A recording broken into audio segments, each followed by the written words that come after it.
And if everyone else could just turn their cameras on so that when we do go live, we are all up on screen.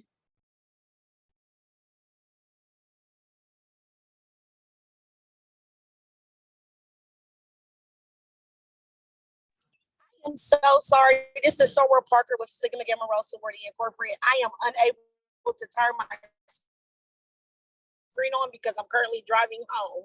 So I apologize for that. Okay, thank you. No problem. We want you to be safe. Thank you.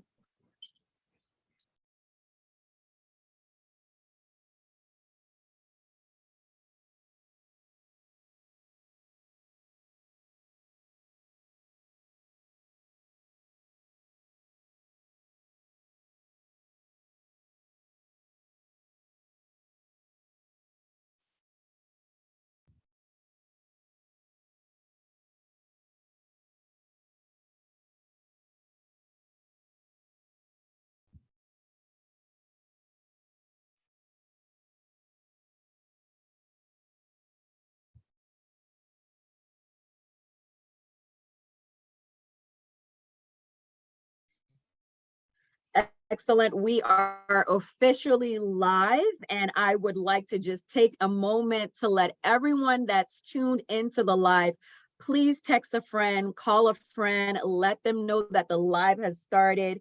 Make sure that you share the live. I'm going to share the live right now. Everyone, stop what you're doing and just make sure that you share the live so that we can ensure that everyone that's tuned in tonight can be sure to receive the great information that we're going to have tonight. You can share the live on the Sigma Theta Omega Chapter Facebook page. So Sigma Theta Omega Chapter Facebook page, you can share that live, and I am going to share right now. Fantastic. So good evening, everyone, and thank you so much for joining us on this Friday. You could be anywhere, but you decided to join us here on Facebook Live for such a significant event.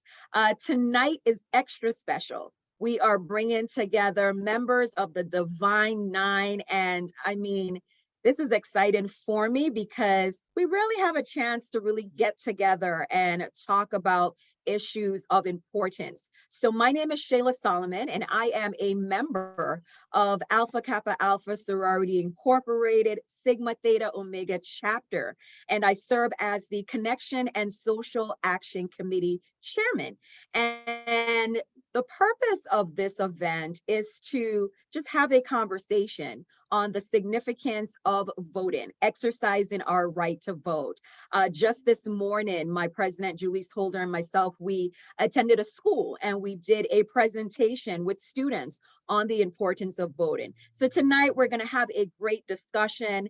I am not going to talk too much right now because we're going to have a great dialogue in just a moment, but I am indeed honored to welcome members of sororities and fraternities in the USVI who are here tonight to represent their respective chapters. So thank you, thank you, thank you for being here this evening. And at this moment, it is indeed my honor to introduce and welcome for some opening remarks our president of Sigma Theta Omega Chapter, Mrs. Julisse Holder. Good evening, everyone. Everyone meaning viewers, participants alike. My name is Julisse Holder, and I'm president of Alpha Kappa Alpha Sorority Incorporated, Sigma Theta Omega Chapter. And on behalf of my nearly 80-person membership locally, I cordially invite you and thank you for joining us this evening. Alpha Kappa Alpha Sorority Incorporated is a service-driven organization of college-educated women. And one arm of our mission is to serve. So in our Connection and Social Action Committee, the main goal is to bring critical community issues to the forefront. Voting is one of these. Tonight we have a lot in store for you. We want to have a down-to-earth, homegrown conversation about the importance of voting, because we all know that it is a serious matter. And with that, I turn the floor back over to the lovely Shayla S. Solomon to get us started. Thank you so much, Madam President. And now let's Let's find out who we have with us this evening. I know we're one big happy family because we're all members of the Divine Nine, but we are going to allow you to introduce yourselves and greet our audience. And of course, we're going to start with our sister chapter of Alpha Kappa Alpha Sorority Incorporated, Mu Gamma Omega Chapter from the island of St. Croix. Welcome. Thank you, thank you, thank you. Good evening, audience, and good evening to the members of Sigma Theta Omega Chapter. I am Lisa Mitchell Harris, President of Mu Gamma Omega Chapter of Alpha Kappa Alpha Sorority Incorporated, located on St. Croix, U.S. Virgin Islands. To be supreme in service to all mankind has been the motivating force behind Alpha Kappa Alpha Sorority Incorporated since its founding on January 15, 1908. In that spirit, Alpha Kappa Alpha women have led the charge for social justice, equal opportunities, and fairness. It is with great pleasure to be here this evening. Thank you. Thank you so much. And now our representative from St. Thomas, Delta Sigma Theta Sorority Incorporated, their alumni chapter.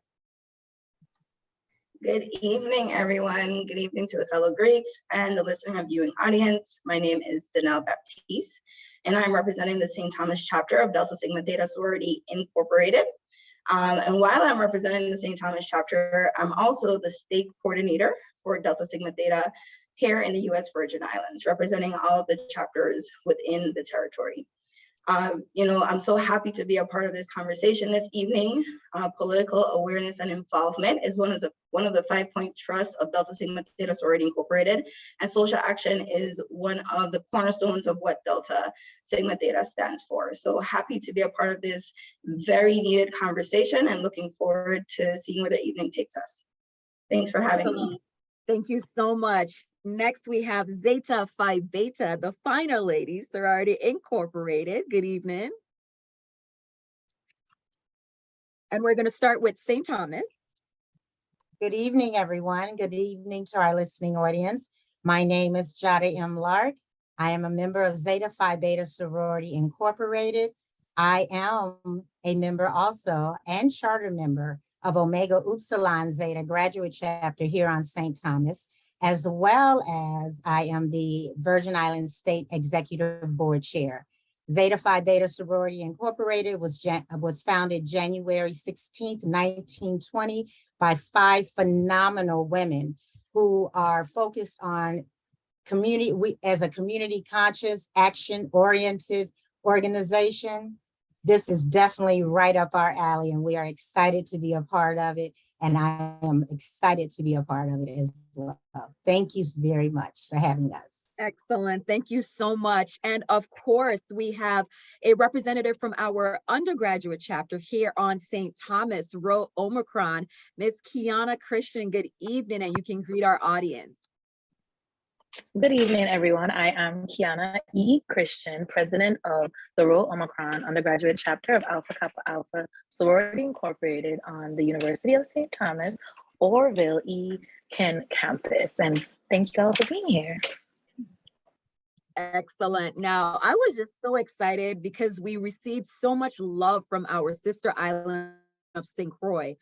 So Sigma Theta Omega Chapter, we are on St. Thomas, St. John, but St. Croix definitely responded. They definitely made sure that they were going to be a part of this event. So we are now going to start with Delta Sigma Theta Sorority Incorporated, their alumni chapter on St. Croix. Good evening and happy Friday, everyone. My name is Sana Joseph Smith. I am the president of the St. Croix Alumni Chapter of Delta Sigma Theta Sorority Incorporated.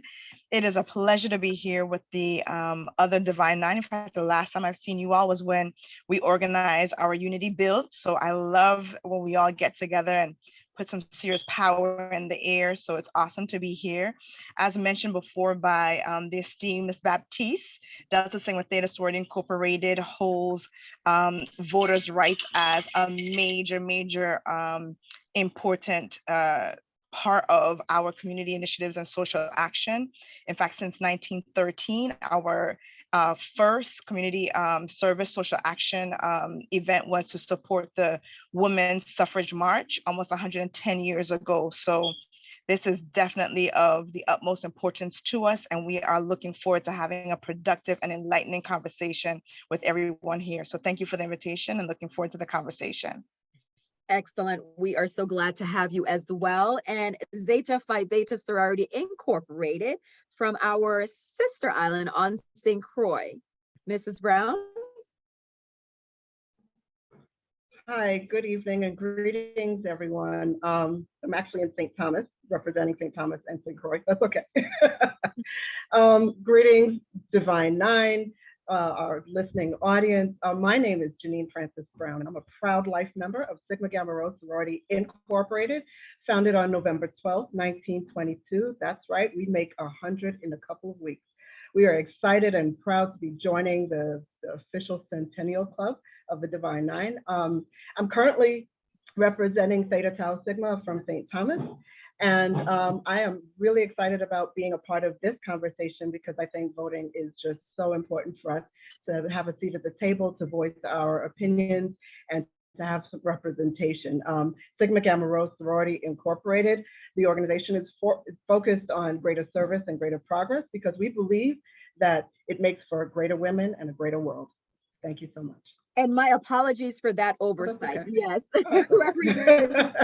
Representing Sorority Incorporated. We're going to get it right, okay? So thank you so much. And I do believe, let me see, we did have Miss Parker. I don't want to miss our representative for Zeta Phi Beta. So, okay, we may have lost her. Okay, so just for our viewers, we did extend an invitation to all sororities and fraternities in the USVI so that we could have representation from every chapter on St. Croix and St. Thomas. So thank you for all of you who accepted, who had the opportunity to join us tonight. So now we're going to get right into it, right? The theme of, and my apologies, Imperatrice, did I get it now? Because I was good before. Did I get it correct? Yes, you did get it correct. Thank you. Listen, my apologies. You can tell that I am excited and ready to get the conversation started, but we also have representing Alpha Kappa Alpha Sorority Incorporated Rho Xi undergraduate chapter from St. Croix. So thank you so much, and you can greet our audience, and then we'll transition into our fraternities. Thank you so much. Good evening, everyone. Good evening, members of the Divine Nine and listening audience. I want to thank you for the invitation and inviting me to speak on behalf of the Alpha Kappa Alpha Sorority Incorporated Ravishing Rho Xi chapter here at the University of the Virgin Islands, Albert A. Sheen campus. I am so excited to indulge in this conversation, so thank you. And we are so glad to have our undergraduate chapters represented here this evening. And now, of course, Miss Solomon. Yes. Please hold. We have Miss Parker, I believe. She is the one who's on the card. She's ready to speak right now. Go ahead. I think she's off her. Hi, my name is Annetta Parker, and I am representing Zeta Upsilon Sigma St. Croix's chapter of Sigma Gamma Rho Sorority Incorporated. Just to piggyback off of Mrs. Brown, we are coming up on our centennial. We will mark 100 years of greater service and greater progress.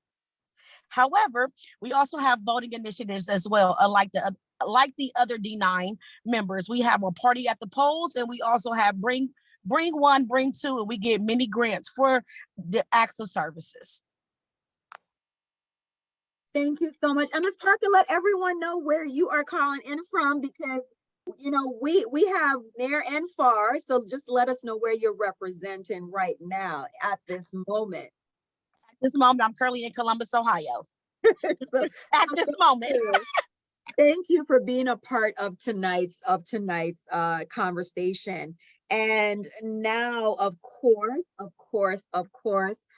to represent for our fraternities, and they are always so near and dear to us, Alpha Phi Alpha Fraternity Incorporated, and we have Mr. Hansen from the Big Island of St. Croix. Good evening to my Divine Nine brothers and sisters, to the persons watching. And I have to say that this is an extremely interesting forum, I guess we can call it, that you've put on. So kudos to you and your chapter and this effort. I have been an Alpha for coming up on 43 years next month. And I think that what is going on in the US, this is especially important at this point. You know, when the US sneezes, we get a cold. So with the policies that are being pushed nationally and the monies that we rely on the US for, I think it's important at this point that we look at voting, not for the sake of voting, but also to more clearly define the needs that we have here in not just our territory, but all of the territories. So thank you to everyone for attending. Thank you to everyone for participating, even if you're just tuning on to the live stream. I'm very happy to be here.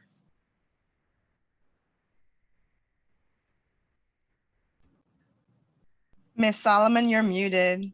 We missed all your wisdom. Listen, Yes. this If I just always may happens. say that this year I'm president of Iota Sigma Lambda, and last week at this time I was in Orlando for our state, and we had a great showing. Excellent. I know that my brothers will kill me if I didn't say that, but again, thank you. Listen, I know that we are all getting text messages like while we're on right now, don't forget to say this, you forgot that. So we love our membership. And representing on St. Thomas, Omega Psi Phi, Mr. Callwood, welcome and greet our audience. Good evening, everyone. I'm Kai Callwood, currently the president of Zeta Xi chapter here in St. Thomas. Zeta Xi was chartered back in 1976, so we've been serving the islands of St. Thomas, St. Croix, St. John, initially all three islands. Then we split off and we only serviced the St. Thomas, St. John district. Brother Craig Williams is the president of the chapter of St. Croix, so definitely want to give him a shout out as well. We, as the younger brothers of our fraternity right now in our respective chapters, are pushing for more outgoing initiatives within our community. So within St. Thomas, St. John area, we've been doing a lot of social action events at the different sports park and recreation facilities. And we're gonna continue to do that throughout the years, just so that we can make sure people can go out there, stay fit, and give them the opportunity, especially the youths, to do a lot more. Within the St. Thomas, St. John area as well, of course, we have different events coming up. Even this weekend, we have some social action events. But right now, our biggest focus within our fraternity is fatherhood mentorship programs, along with voters registration. So that can never be stopped. We want to make sure that we can mentor our youths into becoming stronger and better citizens in our community. And that includes some of these rights on understanding the voters registration and voters' importance. So I'm pleased to be here. I initially came from Boston, Massachusetts, the formidable 1st District. And now I'm down here in the 13th District within the St. Thomas, St. John area, serving as the president of the chapter. Excellent. Thank you so much. And we're going to just transition right now into the conversation. So we were talking, you know, when we put together this event, I really wanted us to talk about why voting is important. You'll be surprised how many people do not exercise this right that we have fought for in terms of those who have come before us to have the right to vote.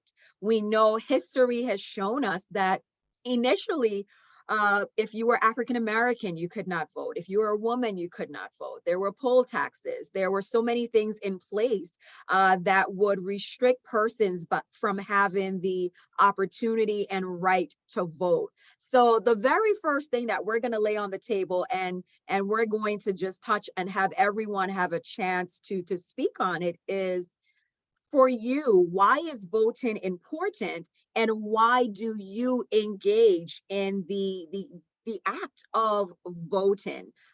Why do you exercise your right to vote?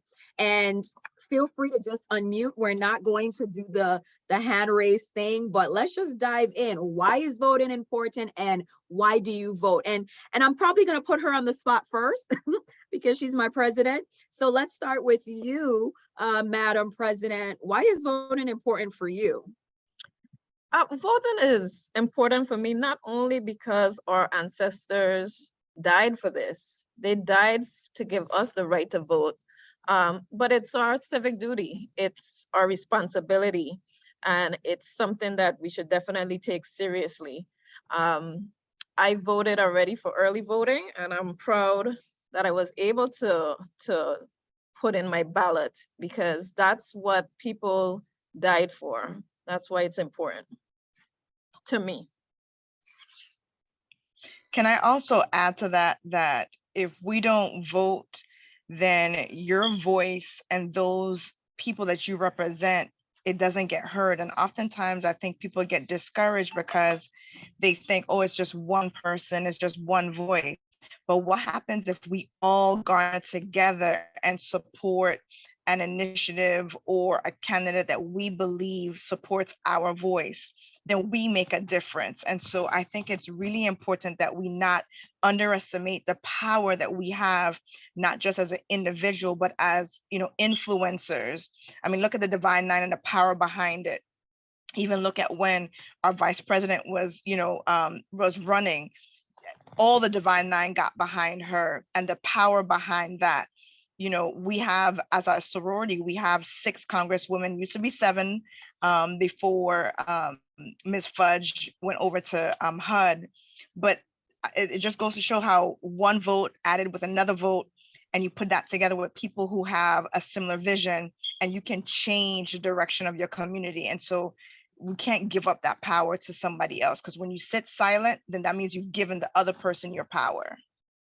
And my apologies, before we even continue this dialogue, I want to certainly recognize from Kappa Alpha Psi Fraternity Incorporated, we have Mr. Hakeem Donadell, and we certainly want you to greet our audience as well. Good evening. Good evening all. Hakeem Donadell, member of St. Croix alumni of Kappa Alpha Psi Fraternity Incorporated. I mean, a lot of members tonight have already touched on the historical importance behind voting. And granted, that's normally the root to why we all, get up that day and vote. But I've always paid attention to how those votes affect different communities, those communities that do not vote, how it impacts their schools, the finances that are directed into those particular districts. And I've always noticed that areas where there was a strong community participation, as well as strong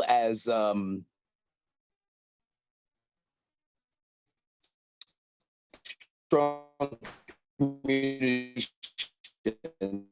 you saw the effects, you saw the improved school. Once there's some consolidation on the votes and we show some size, we're able to get those necessary allocations to keep us moving forward. So voting is essential. Being a part of that democratic process is essential. I wholeheartedly agree. I know that the connection, we can always count in the Virgin Islands, right? To have some connectivity issues. So we lost a few pieces of what you said, but we certainly got the overall gist. And we thank you for those comments. And the floor continues to be open in terms of why is voting important for you? Why do you get involved in the process of actually casting your vote? So, what my sisters before said is so true, right? Our ancestors fought for this right for us. We want to make sure our voice is heard and to represent for those who can't vote. And all of that is important. And for me, it's actually a little bit even more practical. You know, in the Virgin Islands, we are a very opinionated group of people, right? And, you know, I always like to say, and I feel like, you know, my elders used to always say, if you're not going to do anything about it, you don't get a say, right?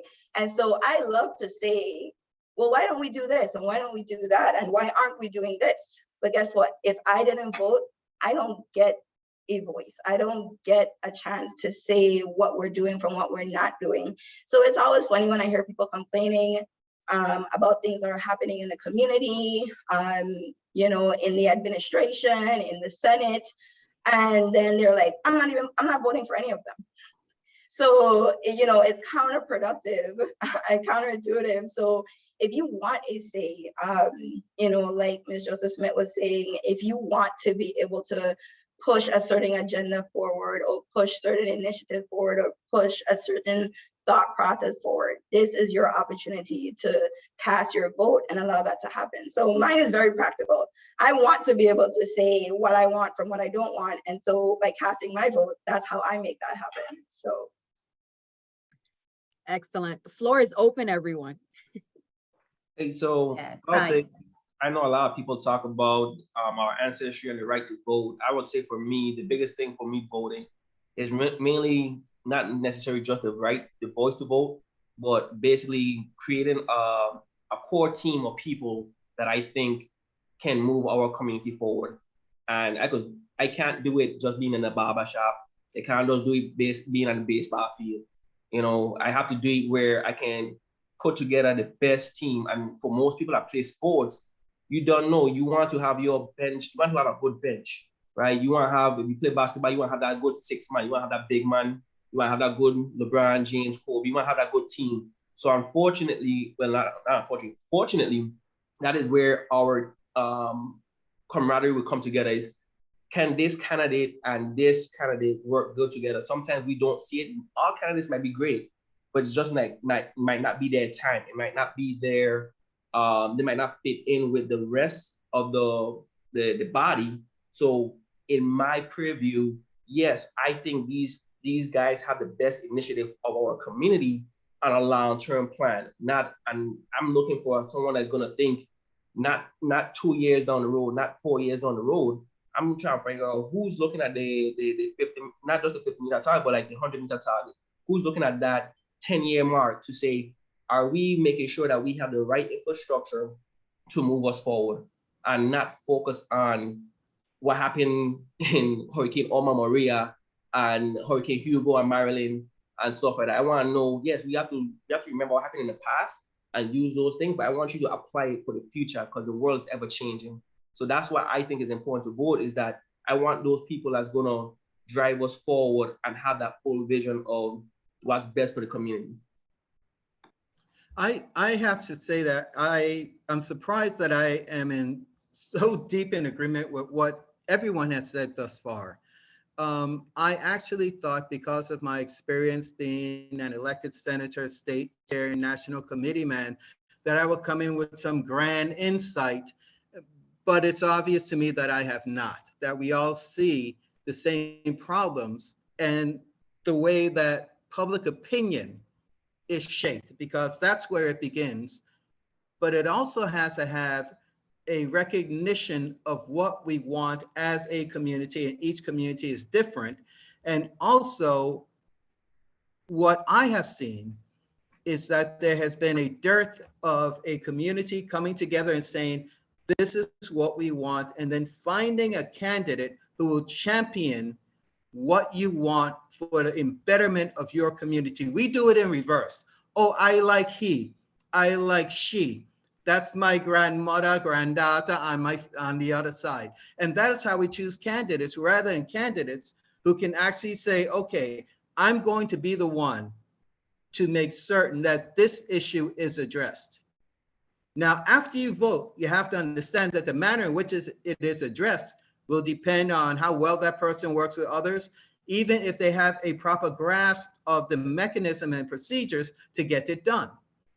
Because what I have found that we have that has turned a lot of people off, including myself, but I still vote, is that I don't want ever to have a representative whose fallback position is criticism of anyone else. If you're not working to change it, what good are you to me and my community? So in doing that, what I tell people when they ask me about it is that, do you know what you want? Do you know what you want? Because if you don't know what you want, then your vote is almost useless in my eyes.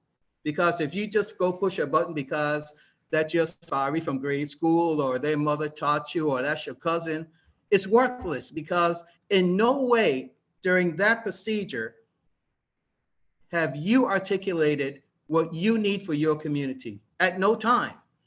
Because after your vote is cast, guess what? You may or may not get an opportunity to make that demand again. So it is important, but it's do you know what you want? And I think that is how we drive people to the ballot box. Now, I certainly want to transition to another topic, but I do want to allow the rest of the ladies on the platform to have an opportunity just to weigh in on this initial topic before we transition. Is there anyone else that really wants to add to the conversation at this time? Yes, I would just add that, you know, along with what everyone else has been saying, which is excellent dialogue, it's amazing because we should all want our voices heard, shouldn't we? We should all want our voices heard. It's been so long that we did not have this right to vote, or our voices were unsung. Our voices were unsung for so long. Now that we have the right to vote, you know, it's amazing that a lot of persons does not take advantage of it. Getting citizens registered is key. Getting voters to the poll on election day is key. Helps increase the voter turnout. You know, it is important that every eligible voter is registered to vote and has the information. Education and information is key. Education, sharing education, information that they need to cast their ballot and to assist with knowing your rights to vote. And we should not let anyone tell us that your vote does not matter. Right. And also, you know, as everyone has stated, I don't want to really repeat every single word, but I think we talk a lot about having a seat at the table, wanting a seat at the table, going to vote, casting your vote for someone who represents who you are, your values, your priorities, allows you to have a seat at that table. So if you do not vote because you think that, oh, well, you know, I'm protesting or whatever, really not voting is not a protest. It's a form of surrender. So if you look at it that way, maybe that would change your mind.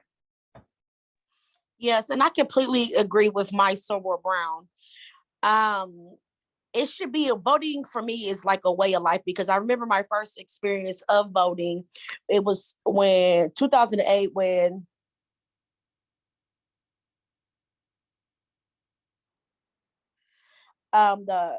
it was in 2008 when Barack Obama got in office. I went to historically Black college, and it was a big, big, big deal. I mean, the whole city, the whole town, the whole state of Ohio, and everywhere else was so riled up just to get their voices heard. And then I realized the significance at that very moment, how important it is for African Americans' voices to be heard and to be heard on one accord. And fighting for things that we need is a necessity. I want to add also that not only do I want my voice to be heard, I want my voice to be documented. I am proud to be an example for my sons. I grew up dealing in politics. I'm from the Chicagoland area. So if you know about Chicago, you know about politics. So as soon as I turned 18, I've been voting, and I've been voting ever since. I dragged my children to the polls with me. So as they turned 18, the first thing they did was register. And I was really proud of that. So we look at the history, but we can look at Ukraine, where you have individuals who have guns to their heads. and being forced to vote in a manner that they don't want to. So that freedom that we have and that voice that we have, we should be able to use it, and we should use it. And I'm going to transition now to our undergrads that are on right now, because we know the importance of, well, we know that at 18, and you're able to register to vote at 18. And that's something that I could not wait to do. I actually wanted the voter ID card more so than voting, because that showed that I was 18, right? I had an official ID. But being able to, again, as a young person, have the opportunity to be involved in the process. And we even told this to students today. No one likes being told what to do, right? You want to have some input. You want to be able to say that you were involved in the process. So I'm going to turn it over to our undergrads in terms of the youth voice and the youth vote. You know, how do you feel when it comes to the importance, and just as a young person actually getting involved and not saying that it doesn't impact me, it doesn't affect me? I'll just start off by saying this conversation is going extremely well. First and foremost, I vote because I understand that this person, any candidate or person that I'm putting in this position, is essentially speaking on my behalf, like everyone has said thus far. So I want to be able to choose someone who I wholeheartedly believe will speak and vouch for me as an individual, as a citizen. Now, I want to also be able that if during their period they have not done what I believe is up to my standards, I also have that voice to remove them. And that's just how our voting system works. I would also like to say I voted today. It was a very scary process because I got to the poll. I felt like I really did not. It was my first time using the actual voting poll. They asked me, do you want to use a sheet? I said, no, I want the real deal. I want to walk up to the poll and push my candidate. And I also, what I found very, very important in this whole process is when looking at the national voter turnout at our most recent national elections, you can see that 50% of youths between the ages of 19 and 29 came out to vote. And those numbers show that as a unit, as a group, as Sana was saying earlier, as a unit, our voices can be heard. And I feel as though I vote because I want to show my peers that their voices too can also be heard. Thank you, Agan. I'm going to mimic the wonderful words of my sister, Imperatrice, and say for me, voting is more so about looking at the ones who not only look out for my vote as a young person, but also look out for those less fortunate. I was privileged for the last 2 days as a member of the Student Government Association on the campus of UVI, attend the disability conference that they were hosting on campus. And we had the senatorial candidates as well as the gubernatorial candidates come and speak about economics, assisted living, and just how their plan is to not only help the general population, but also target those less fortunate. And for me, that's something I'm very passionate about, especially dealing with anybody with disabilities, mental, physical, anything of that sort. That's where a huge passion of mine is. So for me, I vote based on what you're doing for me, what you're doing for my generation, and also what you're going to do to help the less fortunate in our society, and how you're going to look out for them and also help them not only progress, but let them have the life that everybody else has, or get as close to it as they themselves are able to. So I was really interested to hear all the senatorial candidates and the gubernatorial candidates really focus on that, because you don't actually hear them talk about it a lot on their campaigns and on their platforms, at their events. So it was nice to have a centered situation just for everybody to speak about it and talk about their passion. So that's what I thought. If I could just, I am not one of the undergraduates, just in case you guys were, turned off by the youthful glow of the rap. But I did want to share real quick that our chapter did a voter registration at UVI. And one of the things that the young people shared with us, the younger people shared with us, was that they didn't know how to choose who to vote for. So therefore, they just didn't. And so I love, love, love what Miss Christian just said, how she decided how to choose for someone. And I just really didn't want to miss out on the opportunity to share with those that are listening and those who are participating that that should be part of the conversation. If you want to encourage someone to vote, don't just tell them, please vote, please vote. Give them some ideas on how they can select who to vote for. And some of the things she mentioned, I won't go into that, what we shared with them, but just researching and digging up and seeing if they represent you. And then the last thing I wanted to share in reference to the younger voters is that don't let all these old people pick their people for you. Like, get in there, like the people, and no offense, I'm not putting myself in that category, but no offense, but most of our voters are like 50 and up. That's the majority of the folks that vote, right? And so what happened to all the younger folks? What happened to the people from 18, going up? Like, don't you want somebody to represent your thoughts and where you are?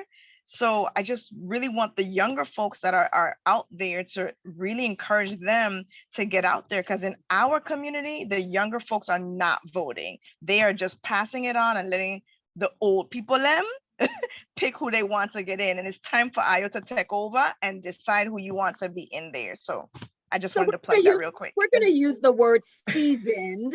Yes. Not The veteran. old, right? So this is a great point to transition, because we are talking now about making informed decisions when it comes to voting. I've heard it tonight again, and Mr. Hansen mentioned it as well. Voting, but do you know what you want? Do you know the needs of your community? Do you know what we really need to focus on? Because you can put anyone in office and it can completely go against what we're trying to achieve. So how do we encourage persons to make informed decisions? Again, we do not tell anyone who to vote for, right? We are nonpartisan, but what steps should be taken as a registered voter to make sure that when you get involved in the process, your vote actually counts? We transitioned to a new topic, yes? Yes, we did, correct. Okay. I think that a large part of why we don't get more participation from the unseasoned voters is because there's a lack of understanding of how our system works, because what they're taught in school doesn't in no way reflect the reality of our political infrastructure. Most states, and certainly Congress, has 2 houses, we have 1, right? Most of what they're taught in school has no bearing whatsoever, because it doesn't matter the district. We're not a separate township. It's just a different district. And because all of the money goes into this one pot, then there's no such thing as, people like to beat this dead horse about who's carrying the Virgin Islands financially. But that's what they're taught. And it has absolutely no bearing on what happens here. It doesn't, because it all goes in the pot. And they don't understand that the lengthy budget process is what carves up that tot. So the disconnect comes at the very beginning, along with the lie about George Washington and the cherry tree and all this stuff. Basically, the system trains our kids to be dysfunctional in that area, because there are more adults than you may realize, and it certainly shocked me, that actually had no idea of how money was appropriated to their community or not appropriated to their community, or how could they get it done. So I think that first has to change, that there has to be an understanding of how this process can be personalized to you as a young person who wants to go away and come back and serve their homeland and not be rebuffed for a job. There should be one waiting for you, because I don't know of another island that chases away the future. We do that really, really well.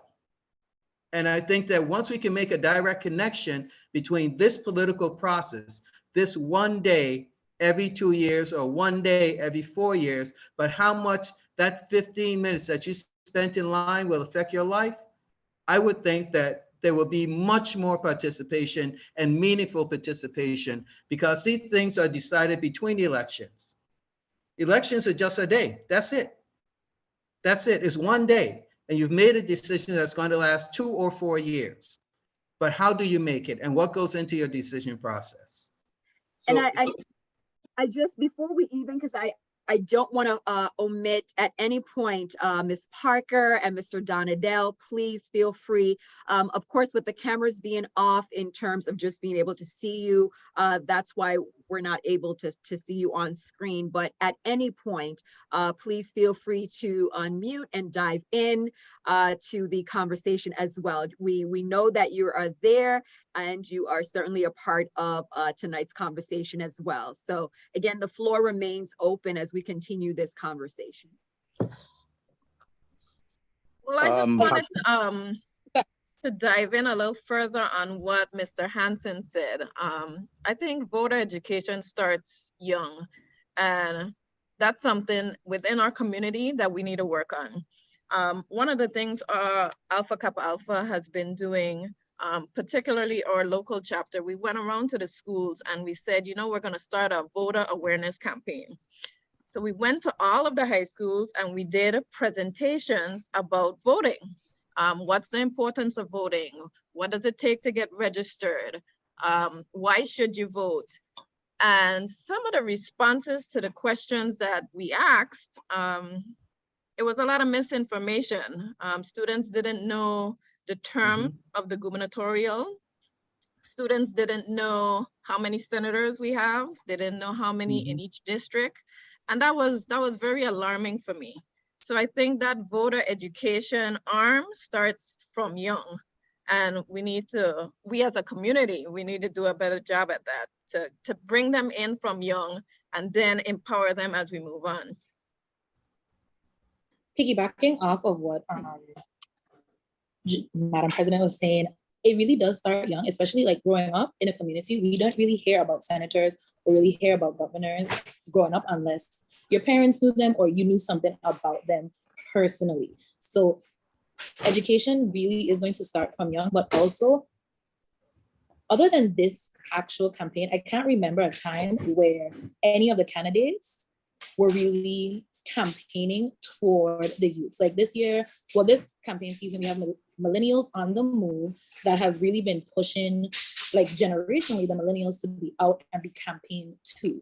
Like, what are you doing? This is what you're doing for the island, but what are you doing specifically for this generation? So I felt a lot of lack of engagement kind of falls back on, they're talking about GERS and different things that are going to affect us in the future, but they're not affecting us today. And for many of us, we're really talking about today and the next 5 years. Like, what are you doing for my generation now? So I feel like a lot of that was not only lack of education, but just lack of, this doesn't actually apply to me, like at this current moment. I'm gonna vote for who my mom votes for, because right now they're not talking about anything that relates to me. They're talking about education and the schools, but I've graduated high school. I'm out of Charlotte, Tamale, I'm out of Udariken. So fixing the schools applies to the community, but doesn't apply to me. They're talking about GRS that applies to my mom and my grandma, but I have several years before GRS will either affect me or not affect me. I might not even be still on island by the time it affects me. So I feel like this is the first time I've actually seen both set of candidates, senatorial and gubernatorial, talk about affecting this current growing generation now. Kiana, oh, go ahead, Imperatrice. Thank you. I would also like to piggyback off of what my sister Kiana just said. It's not only about, I feel like I'm Gen Z. So a lot of my peers, we have a gist, okay, we kind of know how the government system works. We know what we have to do to vote. But when it comes down to, okay, we have, what are you doing for me? What are you doing for others? What's your conversation looking like? I believe that we really have to change the discussion within my generation, because especially when focusing on youths, and when I mean youth, I mean ages like 18 to 29, really pushing voter registration within that age group, because when we hear what candidates are saying, like Sir Kiana was saying, okay, you're doing for the high school, okay, you're doing for the seasoned. More so, it becomes a conversation of, okay, so this person isn't doing anything for me, so I guess I just don't vote. So really changing that mindset of, okay, so what person really aligns with your beliefs? Okay, so what is this person saying that makes the most sense to you? How do you believe that this person works for you and works for others? Okay, this person isn't really doing for you right now, so how do you believe this can affect you? How can you actually engage with our candidates and say, hey, you haven't spoken on, I'm currently 21 years old. I want to buy a home within the next 5 years. I want to build generational wealth from young. I want to have a stable job when I graduate from UVI. What does that conversation look like? So really opening the discussion of, okay, this person isn't doing anything for me right now per se. So how do we open that discussion between the peers and the candidates of saying, what's in it for me? Yes.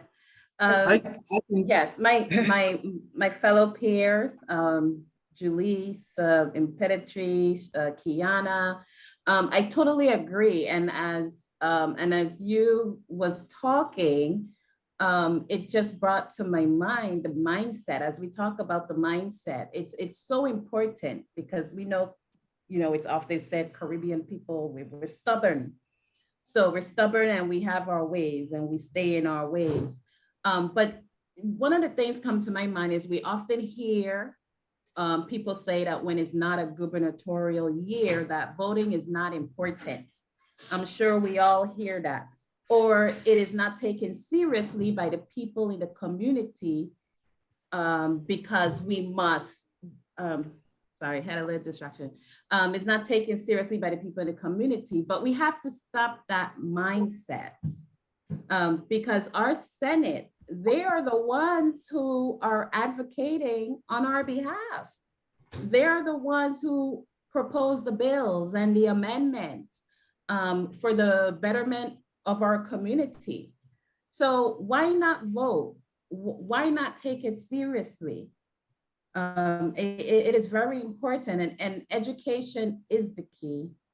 Advocate is the key. Education is the key. We have to get involved and keep, especially the younger gap. We talked about, Imperatrice mentioned about the younger gap, and Kiana, and I totally, I totally relate with them, because we do have to get to that gap that's missing to make a difference in the territory. And I think that voter education really begins at home. We tend to follow at a very young age. We follow what our parents think, what they say. We overhear them in the room or at the dinner table. And that's where we pick up and learn about different candidates and what the issues are in the within the community. But as we get older, this is where the youth need to, or let's say the non-seasoned need to really start listening to the seasoned people on how the system works. Start asking questions about how it works. If you don't understand something, ask the question. And if you're not sure about what your priorities are or what the issues are, then you need to absolutely spend some time thinking about and looking at your community, looking at your surroundings. What's going on around you with the seniors and with healthcare and with crime? And I don't think you're thinking about infrastructure then, but healthcare at least, and the seniors and education and crime. Those are the things that tend to jump out.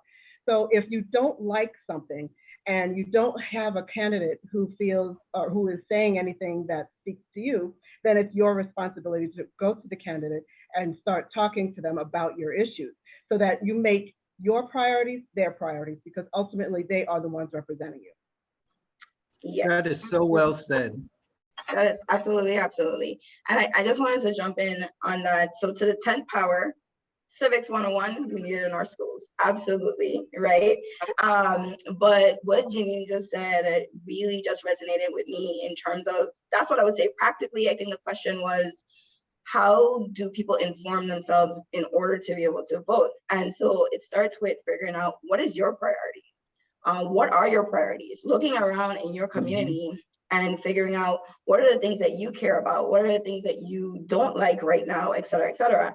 And I think it was said earlier by Mr. Hansen that, you know, some candidates run on what others aren't doing. And, you know, we need to really tune in to, well, what are you going to do, right? And I think our young sisters were talking about this as well. You know, they're hearing about people, what they're going to do for the season, or the seniors, or what they're going to do for the youth. And when you're not hearing about the things that's resonating with you, then what do you do? So I just wanted to throw that in there. You know, a member of Delta Sigma Theta, Shirley Chisholm, when she was running for president, her big quote was, if they don't give you a seat at the table, bring a folding chair, right? So maybe it's time for you to step up, right? And vote and be the voice for your community and for your age group, or whatever it is that you're representing. But I just really want to say, we need to tune in. The Senate hearings are always, they're live streamed, they're on, you know, they're on the television. Anyone can tune in and listen in to what's happening in our government. We really need to tune into what the platforms of our candidates are. And like Mr. Hansen was saying, it's not about, you know, that's my friend, or, you know, that's my grandmother, third sister, or grandchild, but really listening to what people are saying they're going to do. So it's not enough to just show up. Showing up is great, but you need to make sure you're making an informed decision. And how you do that is by tuning in, looking for the platforms, asking the questions. You have a right to ask any candidate a question, right? Because they want your vote. So don't be afraid to walk up to them and say, hey, what do you think about this issue? And really kind of understanding for yourself, you know, what it is that they're proposing to do, and not just complaining about. So.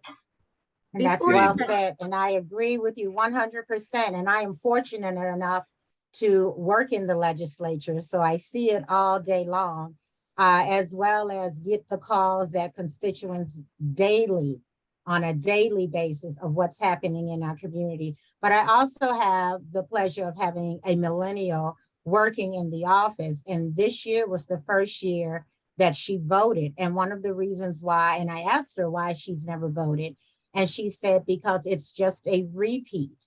It's a repeat of a lot of the same people. She stated that nothing ever changes, but I had to keep encouraging her. It won't change until you make your voice heard, and then you make your friends' voice heard, and then your family voice heard.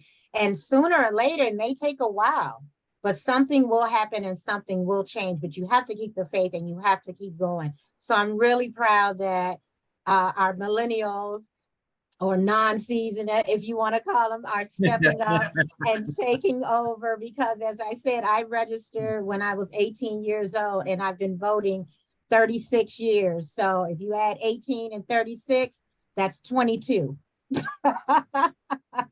So before I transition to the next topic, I just wanted to see Mr. Donadell, Mr. Callwood, Ms. Parker, any comments before we transition to the next topic?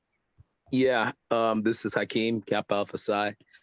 You know, and basically this is for like the listening public. We are having this real high level conversation, and you know, we're talking about voting and the importance of voting.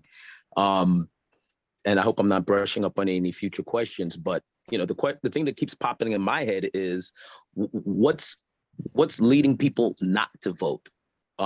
Why is it that they are not getting out there, identifying their needs, and not just trying to align themselves, but pretty much pushing candidates in a particular direction?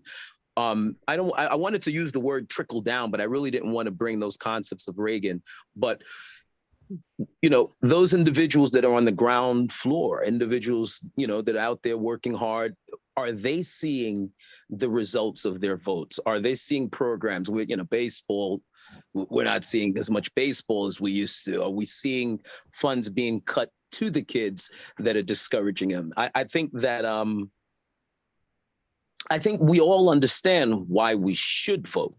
I think that, if we just stayed with the concept of us having to lose our lives to obtain this right, we understand that. I think the biggest question is why we're not voting, and begin to answer those questions. And I believe, like I said, for lack of a better term, that trickle down effect. Are they really seeing the results of their votes? And that's what I hear. I think that the concerns of the people are clear. You can go east, west, La Valley, go anywhere, St. Thomas to wherever you're at. The people are going to let you know exactly what's wrong. How do we, quelch those concerns? How do we quelch those murmurs? How do we solve those issues? And it's always funds. It's always money. It's always a matter of money and the proper allocation of money. So I think us bringing a clearer view of how their vote and a candidate spurred particular activities, programs, it funded this, it created that, to highlight exactly what the candidates or the actual individuals in power through Senate as well as in the gubernatorial position, what that tangible result, that you can point at, touch, feel, see.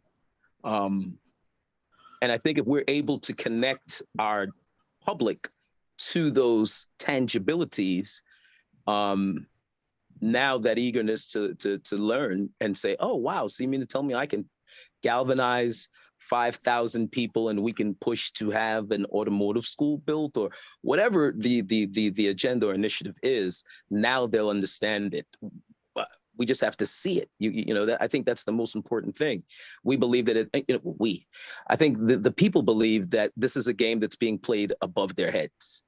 And it's almost like a lost hope type of situation. You vote, if someone wins, fine, so what? Where am I going to see the examples of that vote? So I think that's our biggest question. I mean, to vote, we've beaten that. Come on, for years now, we've beaten that drum. I think the reason why, and begin to really, show examples you can point at and look at, is what's needed. I think that one of the biggest problems we have is the issue of political ennui. People want to believe that everything is the same. And I think that there's also a disconnect again with the process of what happens. Now, I don't think that once one is elected on any level, that you have the right to point fingers and say, this is why it's not happening. Nobody put you there for that. Nobody's going to have sympathy for you not performing and not being able to show the rationale for you being placed in that leadership position. I don't think you have the right to give excuses once you've been given the opportunity. I just don't. But I want to say something to and I want to say something to our younger college members, in that I said earlier that if you band it together, you can have the things that you want. Because if you can show up with a petition with 15,000 signatures and addresses to say, you have a line of books to build homes, where's my house? I'm ready, where's my house? I would guarantee that you don't have a seat at the table. You get served first. You get the turkey leg, okay? Because now you are organized. It's not just the individual vote. It's the vote. It's the preparation to vote with a purpose. We'll support you because you said you're going to do this. Now we're going to have a delegation, and we need some appointments every quarter where you could give us your progress, because if we come 1 quarter, 2 quarter, and you don't have anything, we might just blow you off and look for somebody who's going to do our interests, because you in charge. So you have the mandate to make this happen. So I'm only saying that because you college folks are saying the same thing, but I need to see you getting together and making sure that what you get ain't just for the season. We leaving. We at the crossroads. We leaving. So we will leave and like to see you in your own place. Mr. Colwood? Yes, ma'am. So I know I'm going to try and chime in a little bit and go into the next segment at the same time, if it is the questions in order. So I think the biggest thing as well is going into what Janelle said is literally we have to look at your priorities. And sometimes you have to look at your priorities and you have to look at your community priorities. And the one thing that we talked about at the beginning, when many people mentioned when our ancestors fought for our rights to vote, they didn't fight for their individual rights. They fought for the rights of the people.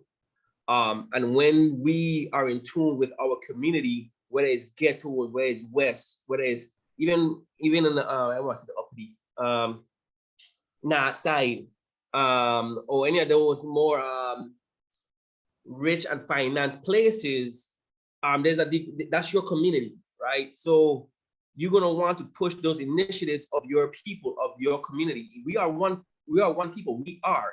But if you live in ghettos or housing, you don't see things the same way that those see it that live in that side or board or stuff like that. It's different communities. So you have to first be in tune on what your people want.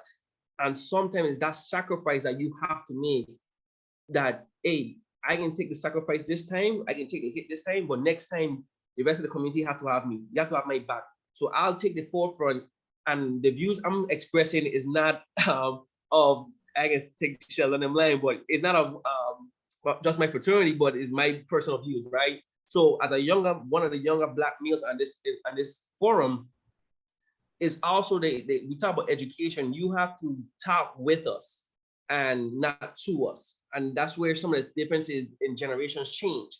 My mother talked to me, and that's just what it is, but I don't talk to my son, I have to talk with him.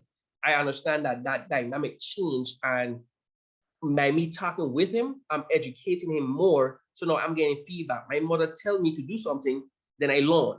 I can't tell my son to do something and he learns. No, I gotta talk with him and be like, he gotta understand why we're doing certain things. So what we're doing in my fraternity right now as a president for Zeta Xi chapter, we're not doing a lot per se that is directly impacting voters registration, voters empowerment, but it is what we're doing is basically the things that we believe that all leaders in our community, regardless if they are elected officials or not, should be doing, which is some of the things such as, again, cleaning up the parks. Because at the end of the day, when we elect these elected officials, they appoint these commissioners.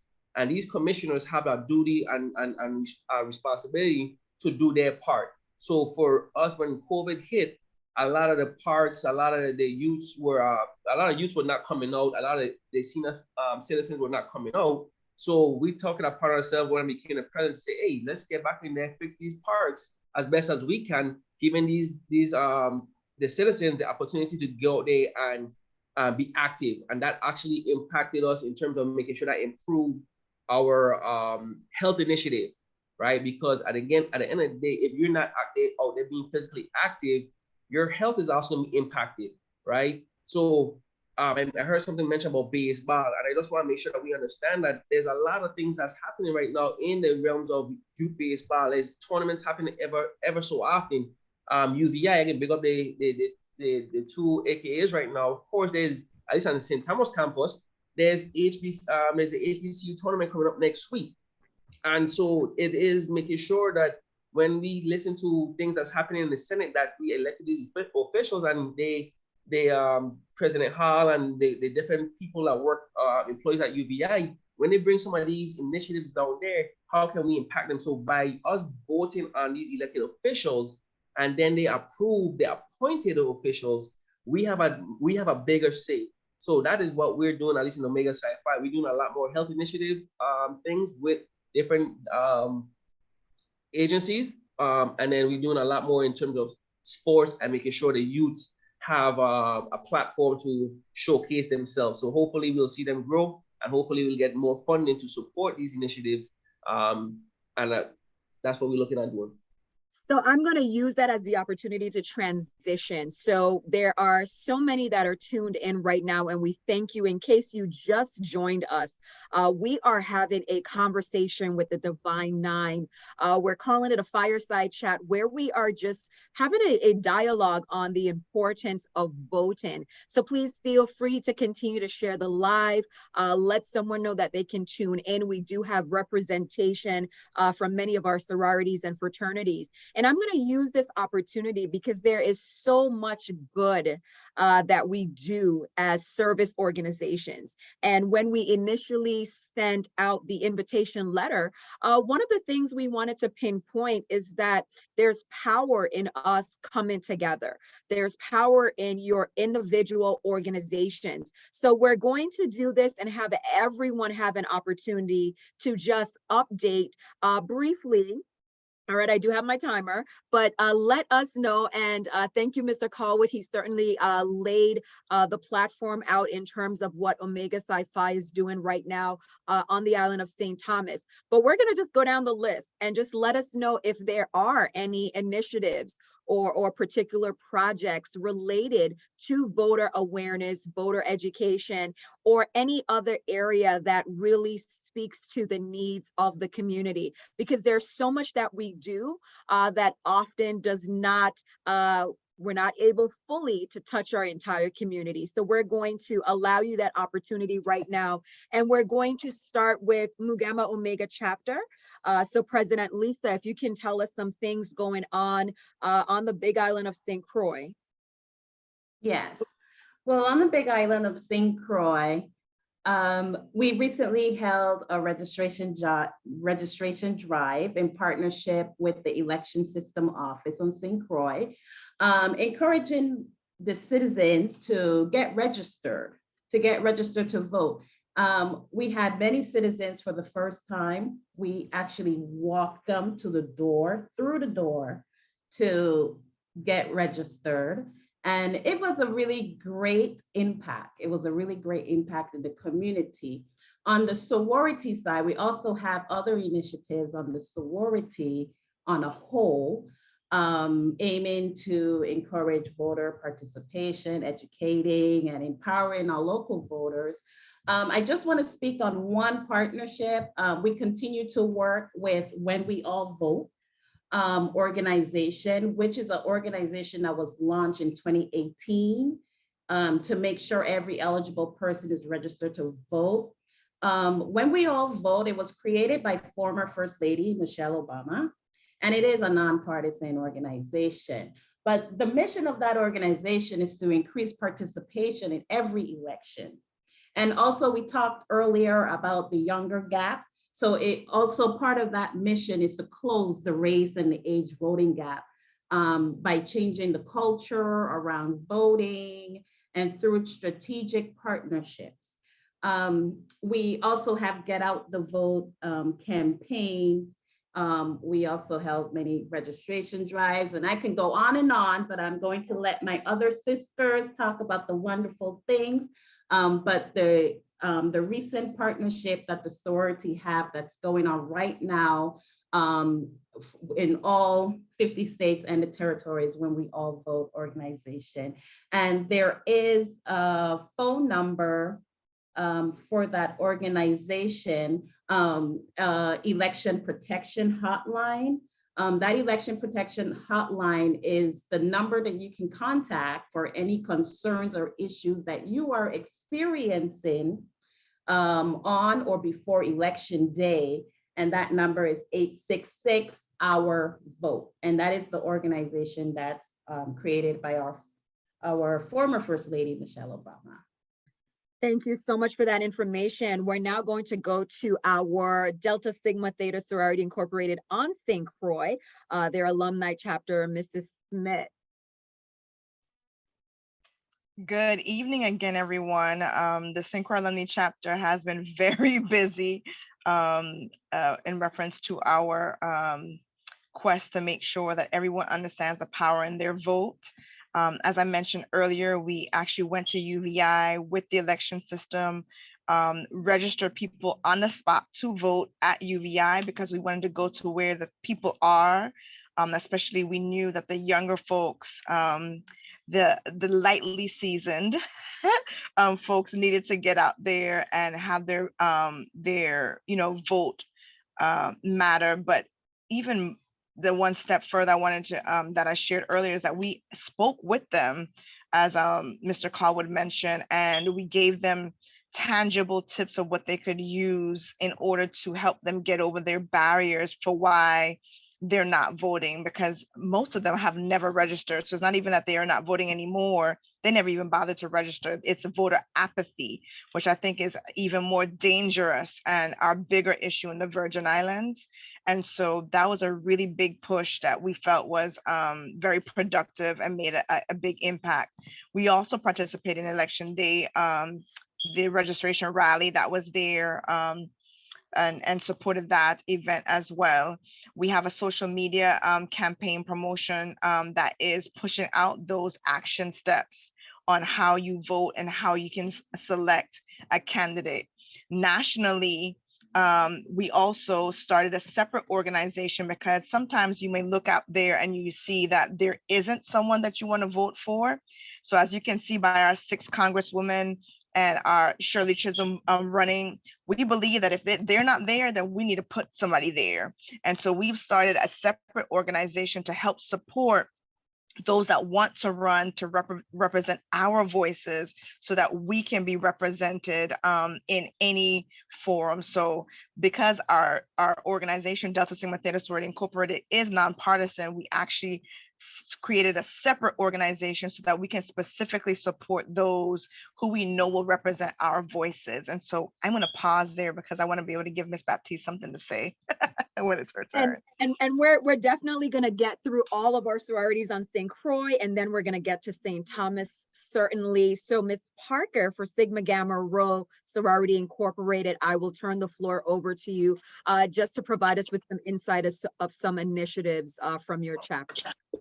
Hello, again, my name is Annetta Parker. I am with Zeta Upsilon Sigma Gamma Rho Sorority Incorporated. One of the few initiatives that we recently just did, we did Swim 1922. It was the Safety Swim Initiative. And when we had people register their children, we also had them register to vote as well. So we did a double whammy. We killed 2 birds with 1 stone. And then we also have Operation Big Book Bag. And then we also have Party at the Polls, where it came down from our national headquarters, where we are trying to get at least each chapter alone to get over 250 registered voters. And within the sorority alone, we have so many chapters in the territory, also in undergrad, also in Dubai and everywhere else. So we've been taking this big push as well as our other benign sisters. Thank you so much, Ms. Parker. And we're going to transition to Sigma Gamma Rho Sorority Incorporated, St. Thomas, Mrs. Brown. Hi, good evening. And as you have heard, it is the mission of Sigma Gamma Rho Sorority to enhance the quality of life for women and their families through service. And some of the initiatives that we have around voting is we've done some things around education on issues, and of course registering voters, registering potential people to vote. And most recently, we did a partnership with the League of Women Voters by participating in their candidate forums and educating the community overall on what these candidates are, who the candidates are, 1, and 2, what their platforms are. And we also contributed to some of the questioning on some of the issues that people need to know about, so we could understand, so the community could understand where the candidates are in those issues. Thank you so much. And Ms. Lark, Zeta Phi Beta Sorority Incorporated on St. Thomas. Good evening again. Thank you. Jada Lark, Zeta Phi Beta Sorority Incorporated, Omega Upsilon Zeta Chapter. We've definitely been working on our hashtag Get Engaged, and that's empowering our voters as well as especially our women with so many topics that are affecting us. We're definitely making sure that we encourage our women, and we have so much power, women, in our vote, and we want to definitely get that out. When we all vote, as my Greek sister Harris just said, we are a part of that as well. We do participate with that organization as well. We have members all over the United States, as well as right here in the Virgin Islands, who are seeking elected offices in various positions. And as well as we do a Capitol Day at many of the legislatures around the states, where we go and we do a march on the legislature to let them know that we are there, we are aware, and we are watching and making sure that our voices are heard. Thank you so much. And Delta Sigma Theta Sorority Incorporated, their alumni chapter on St. Thomas. Yeah, so to piggyback on what Ms. Joseph Smith said, we have a lot of national initiatives around voting, especially our new organization, D4 Women in Action. And we are also a part of a lot of those national initiatives, like When We All Vote and Get Out the Vote. Locally, the St. Thomas Alumni Chapter has had a really awesome event that we have every election cycle, and that's our On the Fence political forum. Unfortunately, this year we were not able to have it due to circumstances beyond our control, but we look forward to bringing that during the next election cycle. But for us, voting and get out to vote, the entire voting progression is kind of our way of life. So every single member has been out there encouraging everyone to vote, getting them organized, making sure that they're informed. And you're going to be seeing us on election day. We're going to be out there. We're going to be providing opportunities for the candidates to provide some last minute opportunities to share their platform. We have some exciting initiatives on our campus. We're going to be partnering with our Sigma Side chapter at the UVI St. Thomas campus over the weekend. And we're going to be providing prizes for our collegiate undergraduate individuals who are coming out to vote, and really encouraging them to get out and vote early. And so that's kind of our big push, is making sure as we make it down to this countdown that we're mobilizing as many people as possible. Excellent. Thank you so much. And we'll transition now to my president of Sigma Theta Omega Chapter, Mrs. Holder. Thanks, Sheila. So similar to what Ms. Harris said and Jada, we also partnered with When We All Vote for that national campaign on the national front. And that empowerment of the voters, getting them registered, that was a big go-to. And I think for us to be a part of that, that was very influential. On the local side, we did several voter registration drives. Sigma Theta Omega is a St. Thomas, St. John chapter. So we held voter registration drives on St. Thomas and as well on St. John. We also launched a social media campaign. Every Wednesday, we educated our social media viewers, the power of voting, why it's important to vote, how do you vote, reasons to vote, everything dealing with voting under that umbrella. And that we shared our message, we launched that campaign, and I think that was very influential in getting people who weren't even aware of the process, getting them involved in the process and the know-how. We also did several PSAs. We launched a PSA about, are you registered to vote? What does it take to register to vote? What documents do you need? Where do you go? What are the qualifications? So that PSA was launched. We also did several forums. We did a forum partnering with the New Democratic Club. And that forum was about, so you want to be elected. So I want to run for office. What's the steps? What do I need to do? What kind of background information? How do I get started? What kind of foundation do I need? And that was well received as well. And lastly, as I indicated before, we started our high school voter awareness campaign. That as well has been well received. We were able to touch about 4 high schools, not only public, we did private, we did parochial, and that footprint I think was very influential as well. Thank you so much, Madam President. And to our undergrads, we'll go to Rosie. Let's find out a few things you've been doing on St. Croix. Good evening again. My name is Imperatriz Delgadillo, Vice President of the Ravishing Rosie Chapter on the University of the Virgin Islands Albert A. Sheen campus. On our side of the water, we have been pushing for a lot of social media posting social media campaigning for encouraging our youth our peers to register to vote, because we know as our social media foot is increasing, that is one of the easiest ways that we can get our peers involved. We were also alongside the Mu Gamma Omega, our grad chapter of Mu Gamma Omega, for the voter registration day at the legislature of the Virgin Islands, where we encourage people to vote. We drag people to the polls, to the voting drive. I also was registered to vote that day. So we made sure that all of our chapter members are registered to vote. And then finally, in regards to actually voting, we've encouraged all of our members, a total of 2, and then our undergraduate, we've encouraged amongst ourselves, we have pushed early voting because we understand that the lines can be intimidating. So one of our initiatives with undervoting was having ourselves first vote during early voting so that we can let others know, like, hey, don't be intimidated by the line at the polls. Like, you can do this before on your lunch break if you get off of work early. So this is that's one of the big initiatives that we pushed regarding voting.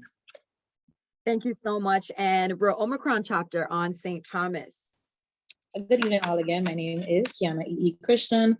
I was able to partner with our grad chapter, Sigma Theta Omega, in their PSA that they did in terms of encouraging voting and giving the specs of when to vote, what do you need, what to bring, where to go, all of that. We also hosted a voters registration drive on the campus of the University of the Virgin Islands, Orville E. Ken campus by the cafeteria. And then as well as just like personally encouraging early voting. I feel like that's the best way that, especially our generation, millennials and Gen Z, like lines and stuff can be very intimidating, and just like schedule-wise just doesn't always work for us in particular. So encouraging early voting, like several of my friends actually have early voted for the first time, just because the ease of early voting. We early voted in the Democratic primary, and then we early voted for the actual election coming up. So that has been a big push for how we are getting involved. Thank you. And then Mr. Donadell for Kappa Alpha Psi on St. Croix, any initiatives that you guys have undertaken? Well, right now, our whole focus is kind of like towards leadership and trying to point the way. As far as any particular initiatives, no.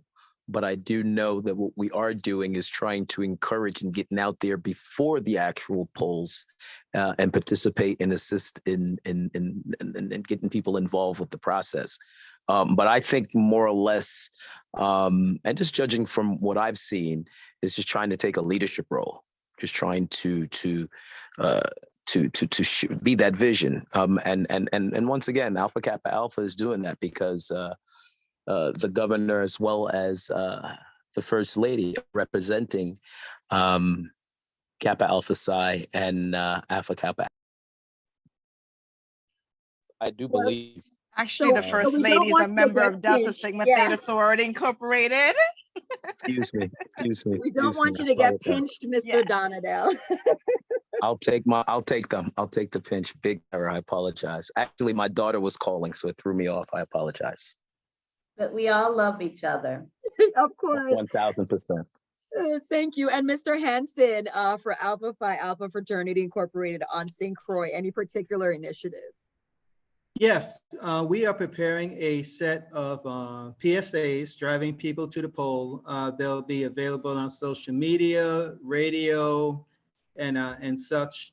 And that's going to be our way of doing it because from the 1930s, Alpha Phi Alpha has been saying a voteless people is a hopeless people.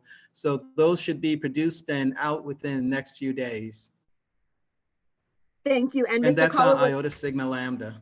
Thank you.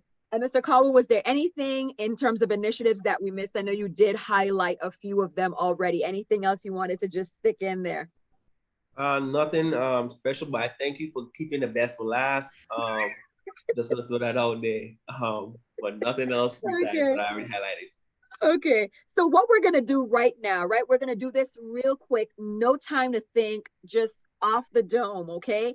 I need everyone to give me, and I'm gonna go down the list as I see you on my screen, one word that you would use to represent the power of voting, okay? One word to represent the power of voting, and we're gonna go fast, all right? So, Madam President, you are up. Mrs. Holder, what's your one word? Empowerment.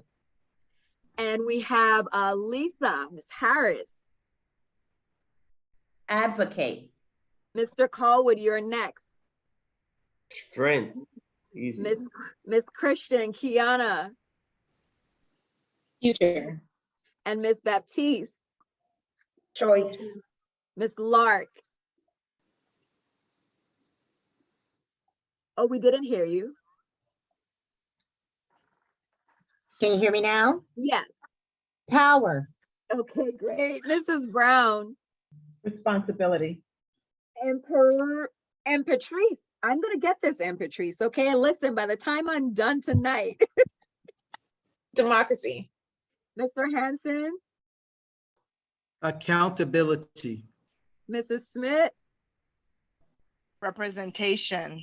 And then we have Miss Parker. Change. And we have Mr. Donadell. Results. Okay, and then we're gonna do another round right now, but this one you can give me in a statement, right?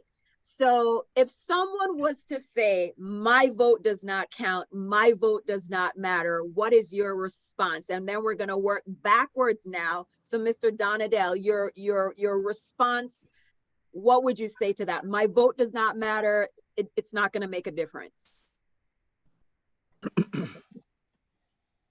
Well, you're right. For the simple fact that you're not casting a vote, that's one less opportunity. That's one less vote in the direction that you would like to see. If you're not voting, that's basically like a shot that you're not taking. So you're clearly not going to make it. Ms. Parker?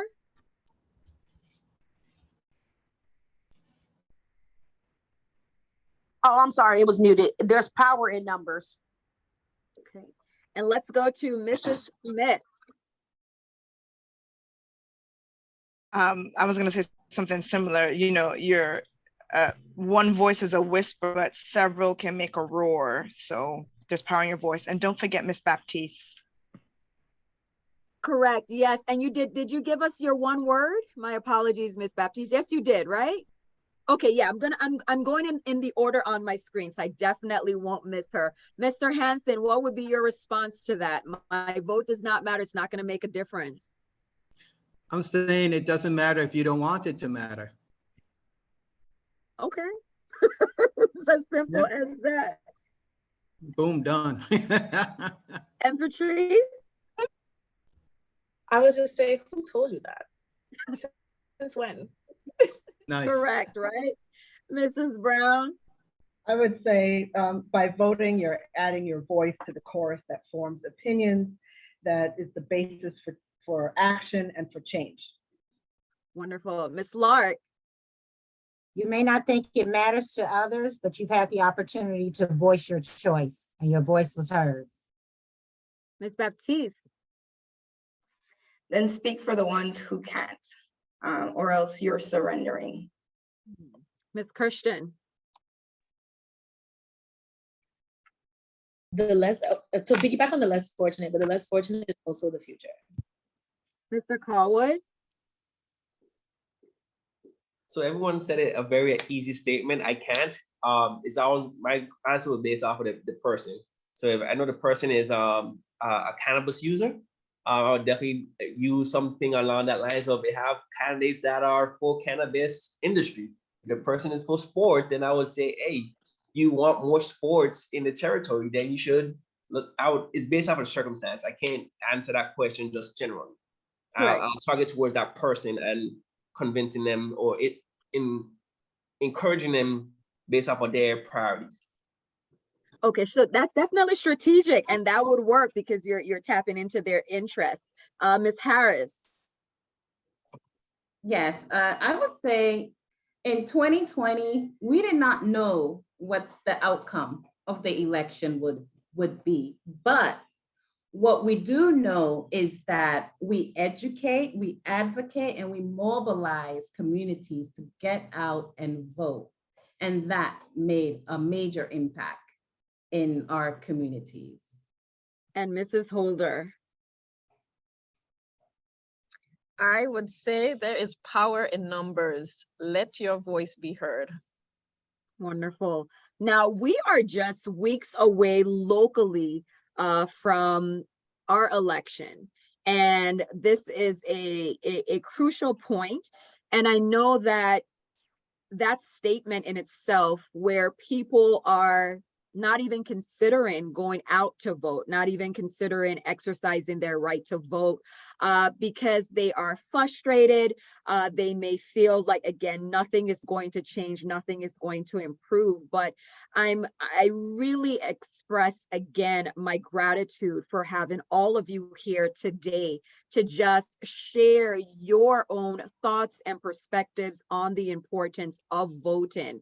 And we're going to open the floor now for those like final thoughts so that we can, if there's anything really burning that you wanted to say, that you want our viewers and everyone that's on the Zoom, on the Facebook Live to hear in terms of the significance and importance of voting. We're going to open the floor for that so we can just get our final thoughts in before we wrap up tonight's conversation.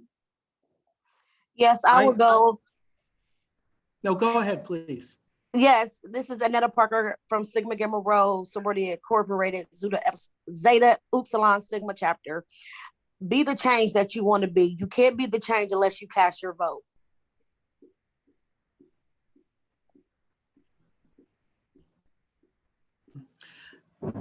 Next person, you guys can go right ahead, open floor.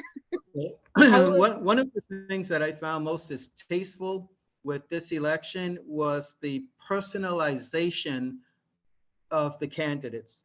I don't care about your personal life unless you're doing something that's drastically and horrifically wrong. And I think that it's a disservice to the entire Virgin Islands, the emphasis that's been placed on the personal life of persons involved in this race. And I think that it will have the effect of people saying, I don't want to be bothered with this. It's too petty, it's too small, it's too personal. And I think that there should be more guidance in place in this small community for things of that sort not to be available. And it's too important to be so trivialized. When I moved here in 2010, I came in right on the election at that time. I registered immediately and I voted in that election. I saw quite a few things being from Chicago area, and the personal attacks, I understand. I've seen a lot worse, but this is something that I've never seen, but I've also never seen the numbers rise as they have with voters registering, with voters getting out to vote. The early voting numbers are up. So yes, there's a negative in it, but there's also a positive because you see from 2010 to now, those numbers are improving. The community is listening, they are watching, and they are ready to make their voice heard. I guess I would just go ahead, Imperatrice. No, you go. I'm sorry.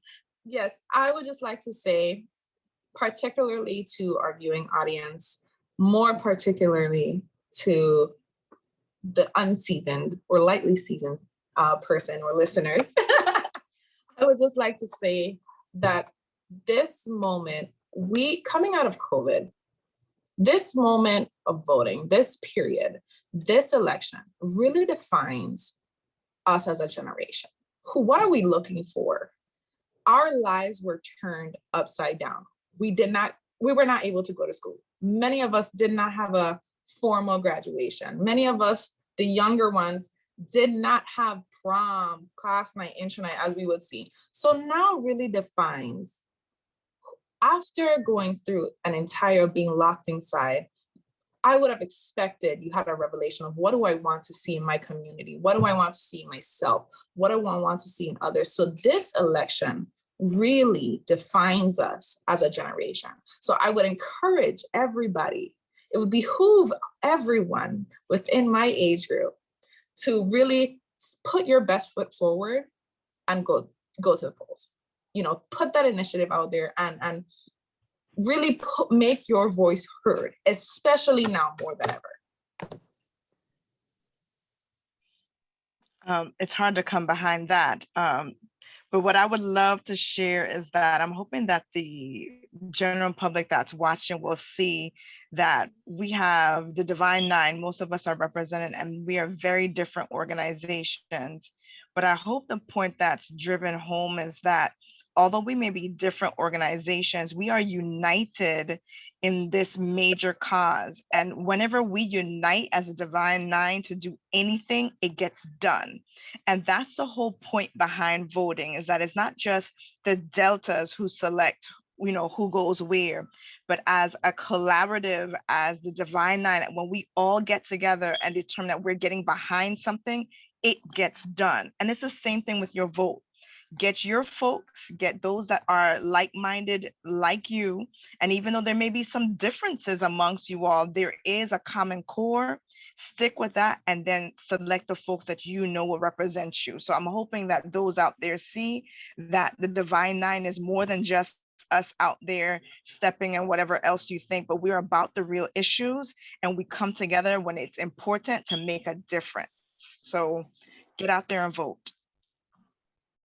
Yes. I think one thing that needs to I be would- recognized as well, on the flip side, for those who may still be on the fence of why is it important to get out there and vote, on the flip side, the naysayers, they know the importance. There's the voter suppression, there's the voter fraud. So they know the importance and the strength in our numbers for voting. So it's your responsibility to now know how strong your vote is and get out there and vote. Yes. I would just add to that, whether you are a poll watcher, you encourage others in your community to vote early, you volunteer to work a polling location, you went canvassing in neighborhoods, sharing information, continue to do your part and continue to educate, advocate, and mobilize to demand a better future for all of us. Voting is a very serious matter.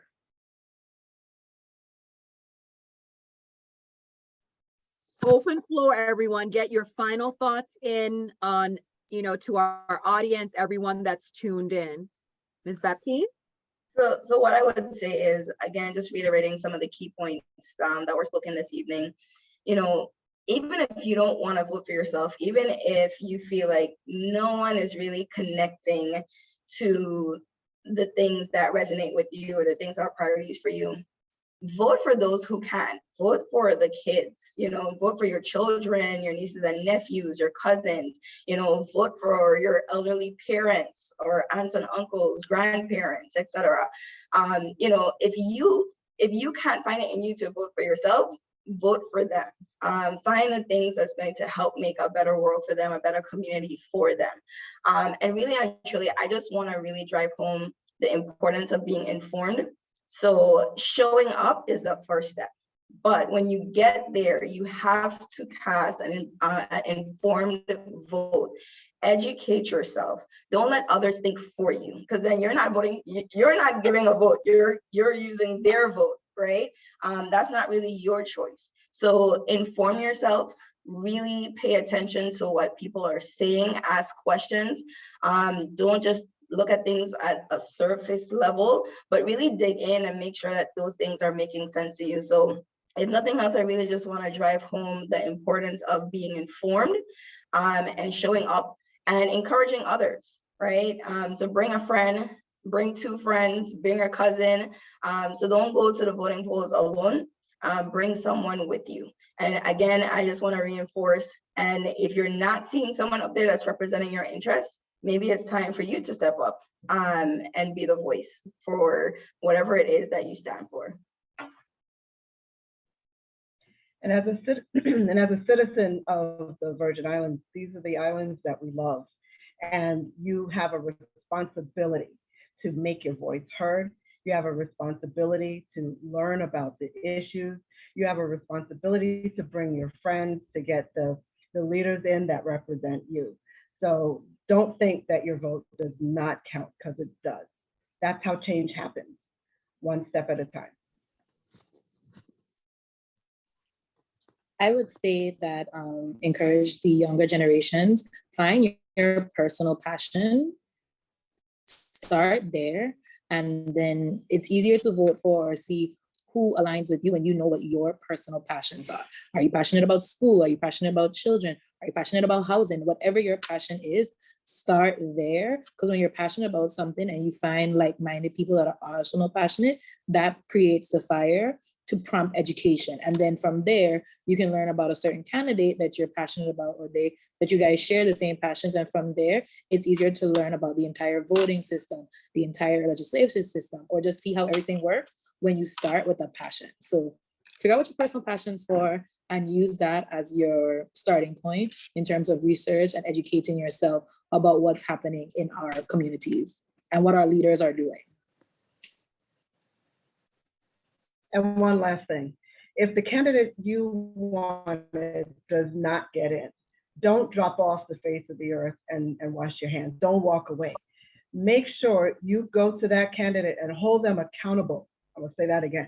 Hold them accountable for what it is that's important to you, your family, and your community.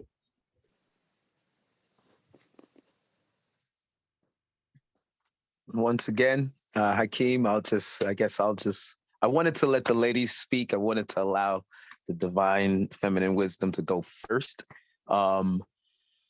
Just galvanize people, recognize what's needed, be selfless, and everything for the betterment of the Virgin Islands, first and foremost. And more importantly, like I said, hold them accountable, look for those results. You need some tangible examples of people doing what they say. We may not get everything, but we got to get some. I thank you guys for having me tonight. You got just an extremely intelligent panel, each and every one of you, and I learned a lot. That's why I sat and listened. I wanted to learn and absorb. But at the end of the day, from a grassroots point of view, for those individuals that are listening and looking at this cast, the stream, let's see what we need home, and not just St. Croix, St. Thomas, all of us. Let's see what we need, and let's knock those out. WAPA, power, the roads. We've all been hearing about the roads my entire life. I've been hearing about them. We need some tangible changes. And yeah, let's put their feet to the fire. Let's make sure that we get some results. I thank everyone for having me. I thank you. Very intelligent panel. Thank you.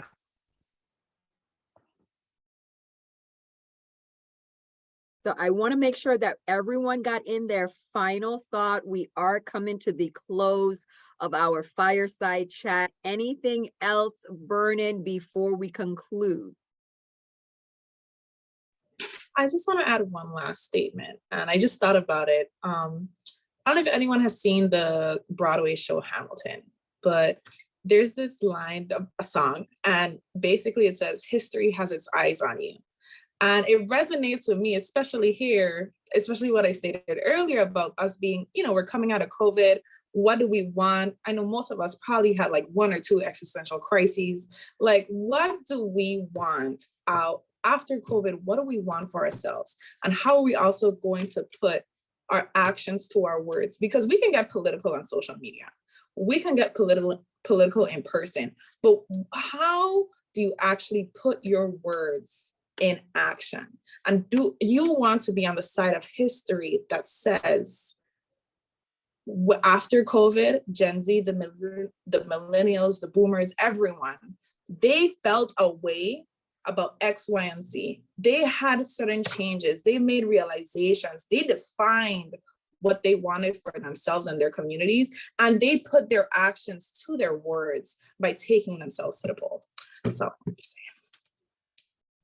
Excellent. Thank you so much. Now I am going to allow for the president of Sigma Theta Omega Chapter, Mrs. Julisse Holder, to offer her closing remarks as we transition to the end of tonight's fireside chat.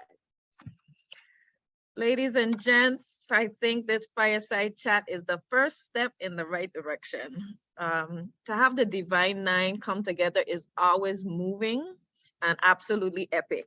And coming together for tonight's issue was necessary, it was timely, and I think it's accurate to say that it was well received. Again, early voting ends on October 31st. General election is November 8th. The bottom line is get out and vote. It's critical. Your vote is your voice. Thank you to the viewers. Thanks for sticking with us tonight. We're a little under 2 hours, but thanks again for sticking with us. Thank you to the panelists. Thanks for your participation. And I wish you all a fond adieu and a wonderful evening. But don't go yet. Don't go yet. Hang tight. So a few things. First and foremost, so if you are on St. Thomas, we are having a social mixer. We want to make sure that we have an opportunity to come together.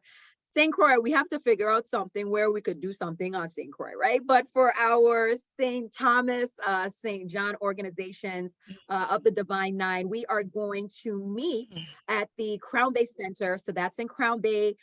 So you can come on down, mix and mingle. We're going to really just get together for some camaraderie. And on behalf of the Social Action and Connection Committee that I chair, this has really surpassed my expectations. When we came up with the idea for this initiative, it really was to show our community the power of the Divine Nine, and that we are so much more than our colors. And there's so much that we bring to the table as service organizations. And every member of the Divine Nine and all of you that are here tonight, you are leaders in our community. You lead by example, and that is what we need. We really need to show everyone that we don't just talk the talk, we walk the walk as well.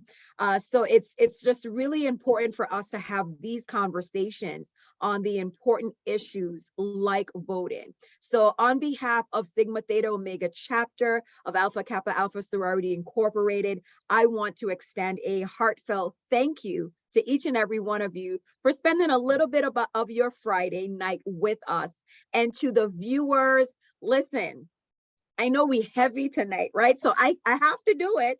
I have to certainly give a shout out to all of the women of Alpha Kappa Alpha Sorority Incorporated, St. Thomas, St. Croix that are on right now. Of course, Delta Sigma Theta Sorority Incorporated. I know you guys are heavy as well, St. Thomas and St. Croix, and then Zeta Phi Beta Sorority Incorporated. I'm looking at all of the participants. There is indeed representation. Sigma Gamma Rho Sorority Incorporated, yes. Thank you so much for your participation. Alpha Phi Alpha Fraternity Incorporated, Kappa Alpha Psi Fraternity Incorporated, Omega Psi Phi Fraternity Incorporated. We thank Omega you. Psi Phi. Yes, thank you for all of your members that tuned in, you know, just being a part of this conversation. I always tell people that if you're not a part of, if you're not actively involved, right? So we have to get involved. We have to make sure we let our voices get heard and have a seat at the table. So your presence tonight, if you're on the live stream, if you're on the Zoom, it really speaks volumes. So thank you so much for participating. And again, if you're on St. Thomas, join us at Crown Bay. I'm going to head down there right now. We're going to have a social mixer on the island of St. Thomas at the Crown Bay Center. So we welcome all Greeks to come down so that we can come together. This is going to be the first of many, right, where we come together both St. Croix and St. Thomas. Mrs. Smith, I do see your hand, so I'll let you make your tidbit before we completely wrap up. I didn't want to mess up your flow because you were going. So you were flowing, but I just wanted to put it out there. The Greeks and St. Croix are getting together for a fundraiser on December 11th for a Greek day party. So if anyone from St. Thomas is in St. Croix, we'll definitely get that information out there. So the St. Croix Greeks are definitely getting together. So since we're missing tonight's fellowship, please extend it over. And you know it's going to be our carnival season, so come on over to St. Croix and party for a purpose on December 11th. So stay tuned for more information. Thank you so much for your grace and allowing me to say a word. Shameless plug. So thank you so much, everyone. We are going to conclude tonight, and to our viewers, we appreciate you. To all of you here tonight, thank you so much. Do enjoy the rest of your night. Have a good night, everyone. Good night. All right, good evening. Night. Good night. Good night. Good night.